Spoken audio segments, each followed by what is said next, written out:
Hello and welcome to Yansplaining. My name is Stencil Artist Yan and I'm joined as always by my co-host Peephole Circus. Hello Peephole Circus. Hello. Just a little warming up fact for you. Bananas are considered bad luck on fishing boats. What, eating them? Brandishing them as a weapon? If found on board, the boat will return to dock and purge the offending fruit from the vessel. How did they ever get monkeys over to the UK? It says fishing boats, so I don't know if that's just fishing boats or all boats. A monkey would have to have a fishing rod fishing for bananas because he's not allowed to have them on a boat. Oh, maybe that's what it's for. But I just found that very strange. Why bananas? I don't know. Like I said, perhaps they're too phallic. Well, for the sailors. Yeah, they get well warmed up. A sexy banana. Sexy banana. That yellow and curved shape. Yeah, right, then let's not get bogged down with... Let's not get bogged down with the warm-up fact. What we're talking about tonight is Tom Cruise. The little fella. The little fella. Do you like the way I was talking about boats and his name's Cruise? Oh, God, no. I'm very proud of that one. I don't know why. So we've got the little fella, Tom Cruise. Yes. Have you seen the film Aladdin? Yes. They based Aladdin on Tom Cruise in that film. On his life. He's had an extraordinary life. not his life, but his face and his hair. The hardship he went through. He had a monkey in that as well, actually, in Aladdin. He did. He's taller than him. Yeah, he thought it was a gorilla. It was just a normal monkey. They should remake King Kong. They'd be like, just get Tom Cruise and have a normal ape. Just to do it. Well, no, because chimpanzees are incredibly violent, aren't they? Does Tom Cruise have a miniature golf course that he treats like he's got, come around, I've got my own golf course?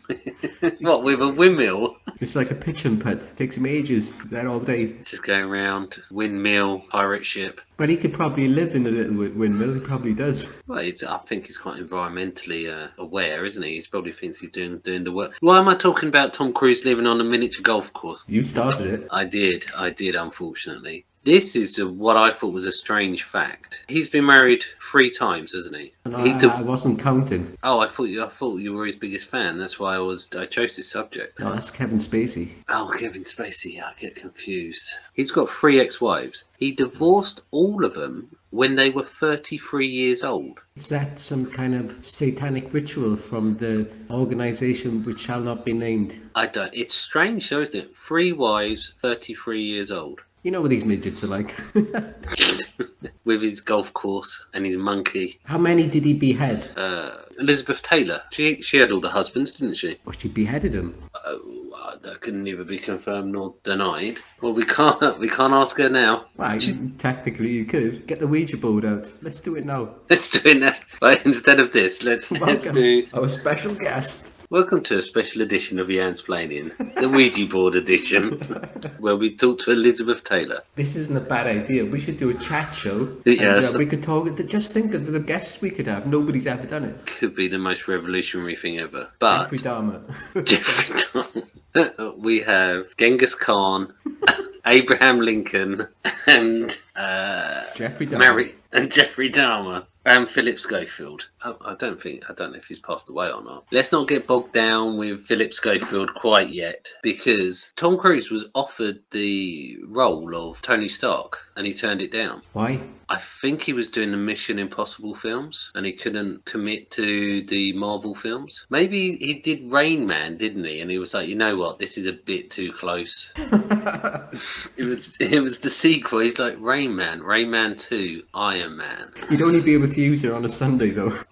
On a Sunday? He was a good driver, especially on a Sunday. Talking about Rain Man, though, and Ray-Bans almost went out of business back in 1981, and their idea was, well, why don't we see if Tom Cruise will wear our sunglasses, then wore them in all of the films from the 80s, and they turned the entire company around down to Tom Cruise. I don't know, I wouldn't have thought it would have worked. You might as well have put him on like Eddie Munster or something.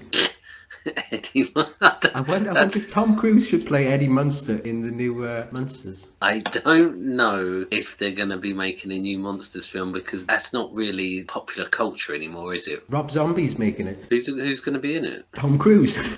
Tom Cruise. Anyway, I'm getting off topic here. While in Mission Impossible Rogue Nation, one of the Mission Impossible films, have you seen that one? It's where he jumps into the water. Yeah, he runs in it as well. I don't know if you've ever seen Tom Cruise run. Wait a minute, he runs on the ocean floor. No, it's like a cooling system for a computer server, and he has to go through the cooling system to go. Anyway, he had to hold his breath for 6 minutes. 6 minutes. Do you think the whole Mission Impossible thing is an elaborate way to kill Tom Cruise, but it just hasn't worked yet? They set it up like, we're going to get him this time, lads. Jack him out. They did throw him out of a plane, didn't they? I think the next Mission Impossible is that they should hold a shotgun to his balls from the bottom up.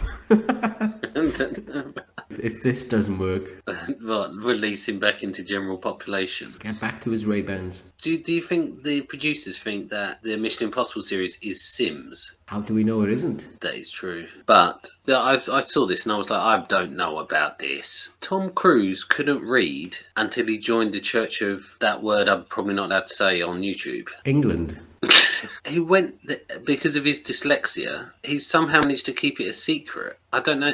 As an actor, surely reading is quite important. Okay, well, what a dummy. He couldn't even read. No wonder he wore glasses. He was just like pretending he's like looking at books and stuff. He could read enough to get a contract from Ray-Bans to wear their stuff, which I find quite interesting. But then again, it does say here that he's got a pilot license, so he flies all his own planes, as you see in his films. But he bought a G45 Gulfstream, which cost $38 million. 38 million? Well, what does it transform into? Ghetto blaster. The normal size plane, and then you get a big plane, it's going to cost how much? 38 million? Yeah. He'd probably get away with like an Airfix plane. Be massive for him. They don't really fly very well though. But you know, it's like you go over his house and be like, hey guys, I've got a brand new gadget, cost me 38 million, and it's the world's first jetpack.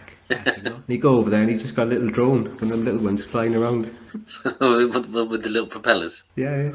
According to Vanity Fair, his first date between himself and Holmes, his third wife, Sherlock Holmes, Tom Cruise and Sherlock Holmes, his church had held auditions for years in order to find Kidman's replacement. Are they actors, or they had to act the part? Or I think it was probably just to find somebody that they liked. I've seen those auditions, I think.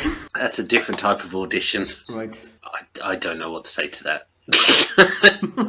You know Paul Newman, the actor? You mean the salad guy? Yeah, he went on to a very successful career in making salad dressings. Him and Tom Cruise used to actually race cars together as a race team. So I'm getting a bit confused how old Tom Cruise actually is. He was in The Colour of Money with him as well, though, wasn't he? Yeah, in like 82, 83. About pool. So you would have thought they'd have gone swimming together. Yes, you would. It would make more sense. Maybe he couldn't fit in the paddling pool. He's just in the sink, like when you get a bath when you're a baby. Got new pool lads coming over. And I'll leave you with my final fact.